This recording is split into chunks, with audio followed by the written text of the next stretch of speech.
You're watching TVC Breakfast. Now, the Nigerian Senate has approved the sum of 30,000 naira as the new national minimum wage. It has also made an appeal to the federal government to start the implementation immediately. This followed the submission of the report of the ad hoc committee on new minimum wage headed by Senator Francis Aleki-Mena. Now, the upper chamber also asked the federal government to submit a supplementary budget to cover the new wage structure for consideration and approval. The new minimum wage bill had already been approved by the House of Representatives. Joining me now is a human resource consultant and member, Chartered Institute of Personnel Management, Adeyemi Ajayi. Good morning. It's good to have you join me now. Good morning. The way this development is going from the legislature, everyone is happy. They're treating this minimum wage expeditiously. But is it likely we're going to see two minimum wages in the country, one for the federal government and then maybe another one for the states? Technically, yes.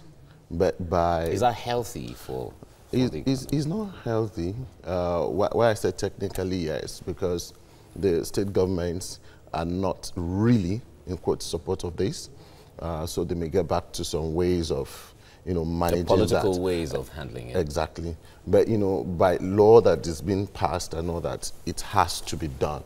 So legally yes, but technically maybe no.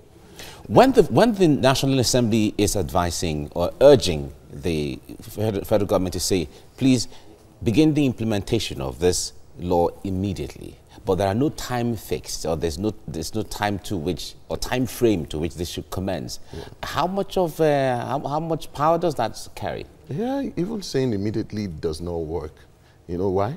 There will be need for us to revisit the budget, which is still being delayed, and from that there'll be need for adjustments, to the budget to reflect this payment. Otherwise, where are they going to get the money from? All right. So now, the National Assembly is also telling the executive arm of government to forward supplementary budget to, to complement or reflect the new salary structure. Yeah. I wonder how long that is going to take. Yeah, that may even take the whole year, maybe, the whole year, depending on how. So yeah, it's a good news for workers, but I don't think implementation may come immediately.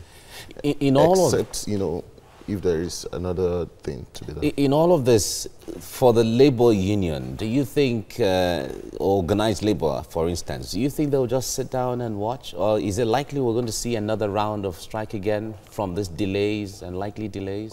Not likely strike, but maybe pressure on the government to deliver. That may bring to government maybe spending out a budget, I don't know. But there will likely be pressure from labor. I haven't seen everybody agree to this, so why are you delaying it? That would be from the labor side. But definitely government will have excuse of budget delay, and all that. So that is where that is where there may be some kind of problem. All right, the National Assembly is talking about the review of the sharing formula, the allocation formula, and all of that. How much of that can change, really? Yeah, well, I think there will be change, but maybe not significantly. I think it is time for state governments to sit back and start thinking of ways to generate their own revenue, to step up. Is that really where the crux of this whole issue is? Yeah, absolutely. I listened to Senator Jamade saying, that he doesn't believe that the states cannot afford it. And the truth is, if you look at it, I strongly believe if they go back and look at the economic resource for each state, to an extent, they will just need subsidy from federal government. I believe state governments, can make a push internally to generate more revenue and meet these demands. So they're not working hard enough? Yeah, absolutely. Okay. Thank you very much, Mr. Ajayi, for joining me on the program. Thank you. Joining me now is a human resource consultant and member, Chartered Institute of Personnel Management, Adeyemi Ajayi. Thank you for joining me on TVC Breakfast. Now, this is good news for workers, but then the Minister for Budget and Planning is saying there might be, or the government might look towards an upward review of tax to finance, the payment of the 30,000 naira minimum wage. Can we say this is really an upward review for workers? Oh, well, balancing it with taxes, I don't think it's something that's, personally, I don't think it's good. Well, for workers, it's good, but so many things will react to it. Definitely. What things? Yeah, definitely we expect inflations to go up. We expect more spending from government. The cost of governance definitely will go up.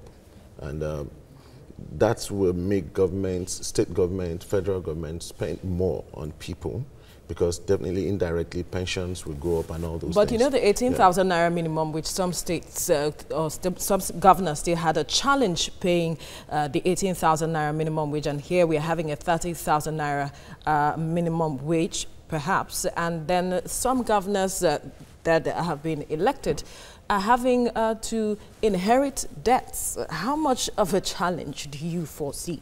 Yeah, the new governors coming in, I pity some of them, because, you know, they just open up to more responsibilities, you know, as per payment.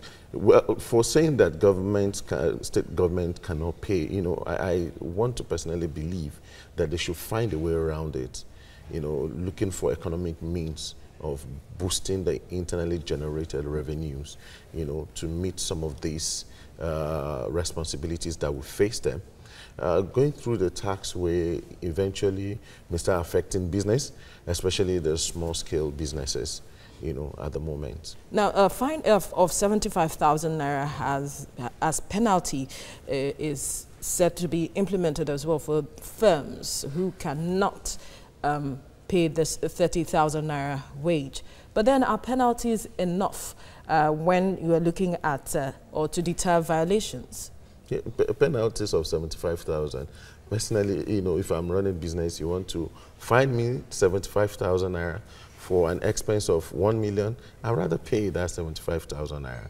Really? Yeah, because for me, it's cost saving. So that 75,000 naira is not something that should be considered. Rather, they should increase the supervisory activities to make people comply.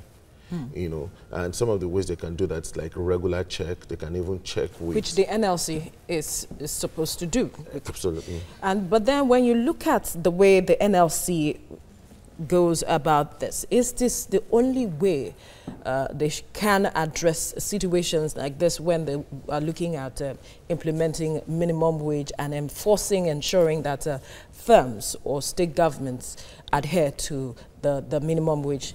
Well, there's little that NLC can do, that's the truth.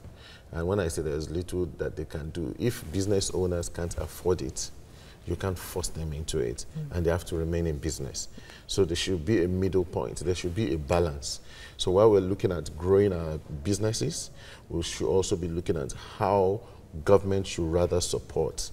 And if NLC comes in and, you know, push too hard, you know, some businesses may fold up, may go on. When you say government support, you remember there were bailouts that the federal government also, you know, gave. At some point, are we going to see that again? Is that what you're trying to say? Personally, I won't advise the federal government to bail anybody out again. Yeah. Why? Because if you enjoy bailouts, you know, so many times, you always prepare for that bailout. You know, there should rather be internal system to help states, you know, to generate. You know, this is the way to go. Because if they keep getting bailout, let's even look at it. Some of these bailouts, were they really applied to paying these workers? You know, probably, maybe no. They may be diverted to some other things. You know, I don't have that fact, but that's just what I believe. Otherwise, by now, those bailouts should have cleared out so many debts. All right, Adeyemi Ajayi, thank you for your time on TVC Breakfast. Thank you.